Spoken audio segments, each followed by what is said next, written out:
అందుకోసమే నేను ఈ మధ్యకాలంలో ఏం చెప్పాను, మీరు backward class commission, BC commission అనేటువంటిది ఇక్కడ ఒక రాష్ట్రంలో దేశంలో ఉంటుంది, రాష్ట్రంలో ఉంటుంది. ఈ బీసీ కమిషన్కి ఈ డాటానంతా పంపించేసి ఆ కమిషన్కి నిధులు ఇవ్వండి, పెద్ద ఎత్తున సహకరిస్తే కమిషన్ ఏం చేస్తుంది, తన పద్ధతిలో అనేక అధ్యయన సంస్థలతో వాళ్ళు కాంట్రాక్ట్ చేసి దీని అంతా కూడా ఇన్డెప్త్గా అనాలిసిస్ చేసి సోషో ఎడ్యుకేషన్ ఎంప్లాయ్మెంటల్గా ఏ విధంగా వెనుకబడి ఉన్నారనేటువంటిది సమగ్రంగా నిర్ధారిస్తుంది.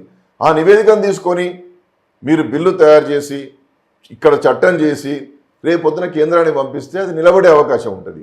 మీరు ఊరికనే మేము వెంటనే ఆగమేఘాల మీద మార్చిలో బిల్లు తయారు చేసేస్తాం, హౌస్లో పెట్టేస్తాం, దాన్ని చట్టం చేస్తాం, మేము కేంద్రాన్ని పంపుతాం, కేంద్రం చేయకపోతే కేంద్రాన్ని మేము పడతాం ప్రశ్నిస్తామంటే నువ్వు ప్రశ్నించేటటువంటి శక్తి నీ దగ్గర ఉండాలి కదా, ప్రశ్నించేటటువంటి నిబద్ధత నీ దగ్గర ఉండాలి కదా, నువ్వు పంపించినటువంటి చట్టంలో దమ్ము ఉండాలి కదా, సాధికారికమైన గణాంకాలు ఉండాలి కదా, అది నేను అంటున్నా.